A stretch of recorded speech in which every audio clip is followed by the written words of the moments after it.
Good morning students. आज आपका व्याकरण में पहला पार्ट स्टार्ट हो रहा है।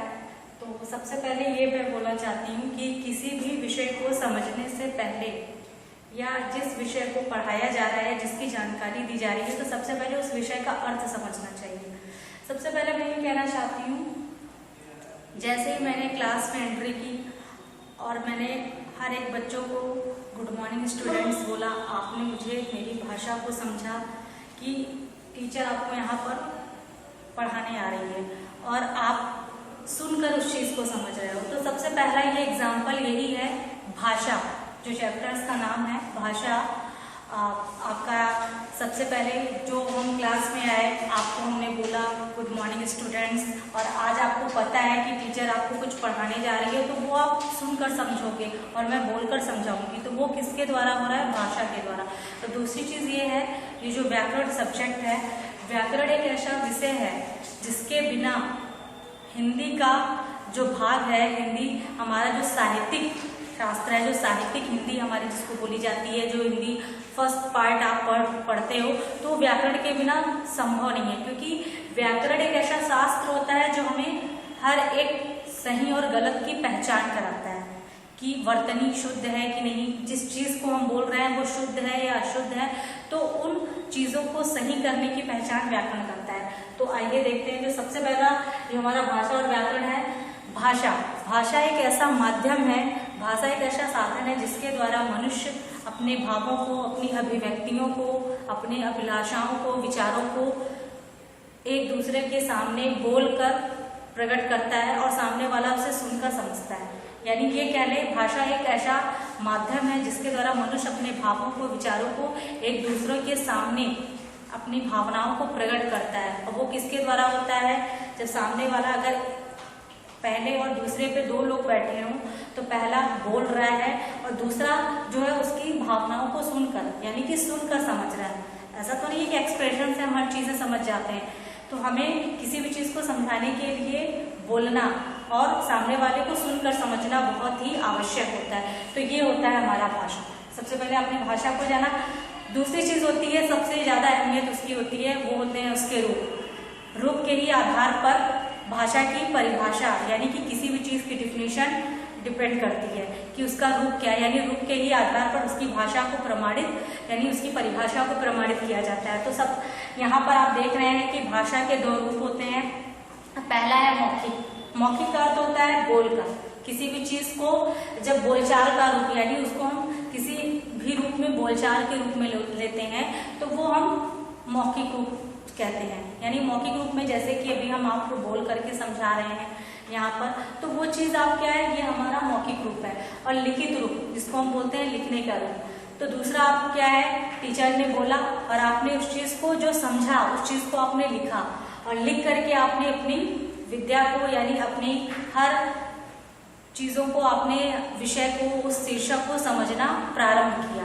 जो टीचर ने बोला वो आपके माइंड में गया, आपने अपने कॉमन सेंस से पूरा उस चीज को देखा, ब्लैक बोर्ड से उसको ठीक अपनी कॉपी पर राइट किया, तो वो होता है उसका लिखित रूप। तो भाषा सबको समझ में आ गया। भाषा एक ऐसा माध्यम होता है जो एक दूसरे को जोड़ने का काम करता है। एक दूसरे को किसके द्वारा? वो भाषा के द्वारा एक दूसरे को समझाने का काम करता है। इसलिए कहते हैं कि भाषा एक बहुत ही अहम पार्ट, यानी सबसे आवश्यक भाग होता है, जिसके बिना मनुष्य की अभिव्यक्तियों का हर एक भाग अधूरा है। भाषा के माध्यम से मनुष्य अपनी भावनाओं को समझने का और समझाने का प्रयास करता है। दूसरी चीज है व्याकरण। व्याकरण अभी पहले ही जैसे मैंने बताया, आपका जो चैप्टर्स है, आपका जो सब्जेक्ट है वो व्याकरण ही है। तो व्याकरण भाषा के नियमों की जानकारी देने का काम कौन करता है? व्याकरण। भाषा के शुद्ध और अशुद्ध की पहचान, यानी अशुद्ध को शुद्ध कराने का काम, गलत को सही चीज में, सही ठीक से सही चीजों में सही नियम प्रारूप देने का काम कौन करता है? व्याकरण। दूसरा आपका आता है, तीसरा लिपि। लिपि किसे, लिखने के ढंग को हम लिपि कहते हैं। किसी भी चीज का व्यवस्थित ढंग जो होता है, किसी भी चीज के लिए नियम की व्यवस्था की जरूरत होती है। तो जो भाषा के लिखने की सही व्यवस्था, यानी जो लिखने का जो सही ढंग होता है, वो कहलाता है लिपि। अब आपको ये चीज बताते हैं कि हमारे भारत में अनेक भाषाएं बोली जाती हैं। जैसा बहुत सारी भाषाएं हैं, कोंकणी, मराठी, संस्कृत और गुजराती, कश्मीरी, कन्नड़, बहुत सारी ऐसी भाषाएं जो बोली जाती हैं। लेकिन हर चीज़ का एक मूल रूप होता है, वो होता है उस चीज़ का मूल रूप भावना। किसी भी भाषा की अपनी एक भावना होती है समझाने की। भाषाएं भले विभिन्न रूप में बोली जाएं, लेकिन हर भाषा को समझाने का प्रयास एक ही होता है कि मनुष्य की भावनाओं को समझना। तो जैसा कि आप यहाँ देख रहे हैं कि यहाँ पर भाषा के साथ साथ उनकी जैसे भाषाएं होती हैं, वैसे अनेक भाषाओं की उनकी अलग अलग अपनी लिपियां भी होती हैं। तो जैसा आपने यहाँ देखा, यहाँ लिखा हुआ है भाषा और दूसरे पार्ट में लिखा है लिपि। तो भाषा में देखिए हिंदी, कोंकणी, मराठी, संस्कृत, जिसकी लिपि होती है देवनागरी, इसको देवनागरी लिपि में लिखा गया है। दूसरा है अंग्रेजी, अंग्रेजी की लिपि क्या है? रोमन। ठीक उसी तरीके से नीचे आप देख रहे हैं जैसे उर्दू, उर्दू की लिपि क्या है? फारसी।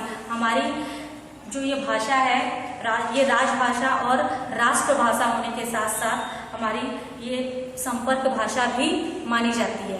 तो आपने समझा जैसे कि अभी कोई भी बोला जाता है कि अगर आप किसी भी बाहर, अगर कोई भी बच्चा है बाहर अगर किसी बगीचे में जाता है या किसी पशु पक्षी को देखता है, तो क्या अगर एक दूसरे की वो अपनी आवाज में समझाने का प्रयास करता है, लेकिन क्या हम उसकी भाषा को, उसकी बोली को भाषा कह सकते हैं? नहीं। उसने अपनी भावनाओं को समझाने का तो प्रयास किया, लेकिन हम उस भाषा को, मतलब उसकी बोली को भाषा का रूप नहीं दे सकते हैं। तो ठीक उसी तरीके से जो एक मूल रूप होता है, एक आवश्यक रूप होता है मनुष्य के द्वारा, वो होता है हमारा भाषा। तो आप समझ गए, भाषा एक ऐसा माध्यम होता है जो जोड़ने का प्रयास करता है अपनी भावनाओं को एक दूसरे के समक्ष, यानी मनुष्य एक दूसरे के सामने अपनी भावनाओं को प्रकट करने का प्रयास करता है। Thanks everyone.